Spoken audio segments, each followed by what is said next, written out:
Hello and welcome to my channel. Today I will be looking at the personal finance subreddit once again and giving people my advice. So the first one I found was the question of should I drop out of college? So this person says they're not a very good student, but they've been getting through college slowly and they just founded a very well-paying job that pays them about $80,000 a year, which is well above average. Then they say they have 50 credits remaining and it would cost them about $25,000 and that it would take them about 3 more years to finish. And they were wondering, should I finish or not? Since they are around 2/3 of the way there, since for most degrees you need 120 credits to finish. So the first question is, what's the job in and what is the degree in? So when looking in the comment section for people who have asked him questions and him answering, he says that he has about $23,000 currently in student loans and would need another $25,000 more to graduate. And he says that the senior manager of the department of the job he's going to start working at confirmed with him that he does not need a bachelor's degree, which is important because in some instances the company assumes that you have a degree, and when they find out they don't, they won't hire you anymore. So when looking further down into the comment section, you can see the commenter saying that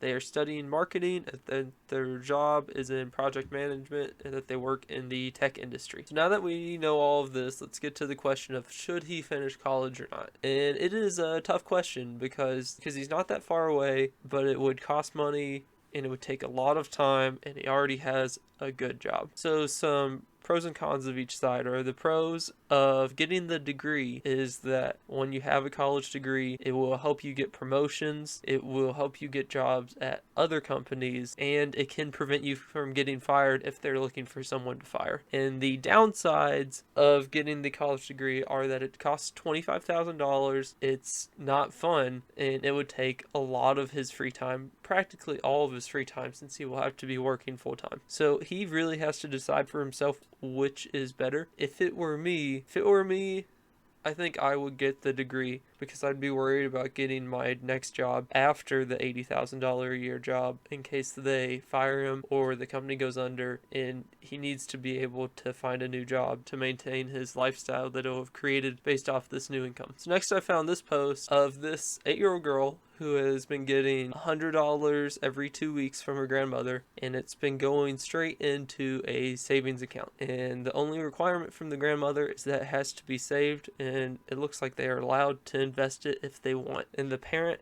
of the child is wondering what to do. So I have 2 suggestions for this, and one that I definitely think they should not do. The thing I think they should definitely not do is keep it in cash or throw it into CDs as they think they should do. The reason why both of these are bad is that with inflation as high as it is today, of up to 8%, this money will just be going down in value way too fast, and it's just not being a good steward of the money. First option of what she should do with the money is to put it into a 529 plan. So this is a education plan where you don't have to pay taxes on the growth of it, but the money has to be used for educational purposes. So the upsides are, not paying taxes on the money, and the downside is you have to use it for education. However, it's fairly likely that the kid will go to college at some point, so I think it would be a safe bet. My other idea would be just to put it straight into the S&P 500 and let it grow, and then when she's 18, let her do whatever she wants with it. This chart shows what would likely happen if she puts it all into the S&P 500 over the next 10 years, which shows at the end it will be worth over $50,000, which will be enough to put a down payment on a house and to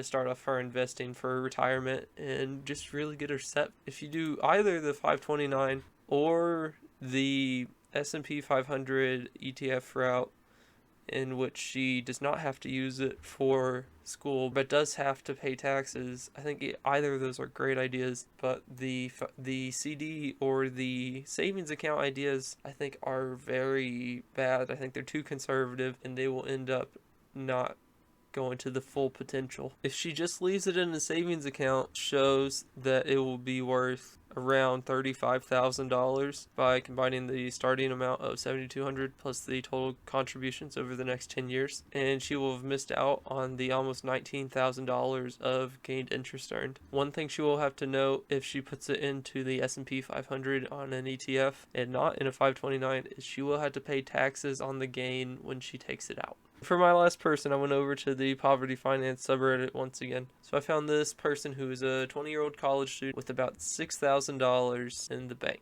It says he has about $4,000 he hasn't touched in a year, and another $2,000 he uses for regular shopping. So I cannot tell if he has a job or not, or if he has to pay for school or not. If he does not have a job, then it's just going to go down slowly. Even if he doesn't have to pay for rent or his phone bill, like he says, or anything else, he's going to end up spending money on food and various other items. So it'll slowly go down if he hasn't invested it and put it away. So this is a very general flow chart of what I think he should do. I think he should set around $1,000 in an emergency fund, which is, as it says, a fund for emergencies, which is like if his car breaks down, or I guess if he's in school and his laptop breaks. Either of those will be emergencies in my book, so he'll need to take the money from that and fix the problem right away. If he doesn't have money set aside for that, then he might have to take out a loan and he would lose the head start that he's gotten. The next thing I would do is pay off any student loans that are over 5% interest. In my opinion, if it's under 5% interest, it's low enough that you don't have to pay it off right away because it's near the inflation amount, and I believe that investments will outgrow it. So as far as how should he invest it, I have kind of two general things. The first one is, did he have any earned income over the year? Which means not